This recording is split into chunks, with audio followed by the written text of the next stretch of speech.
Yemin ederim var ya millet şöyle benim gibi kocası olsun diyor. Ölüyor insan. Git başkalarını öldür, bana bulaşma köpek.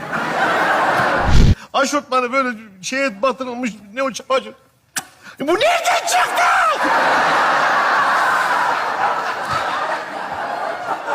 Bu nereden çıktı?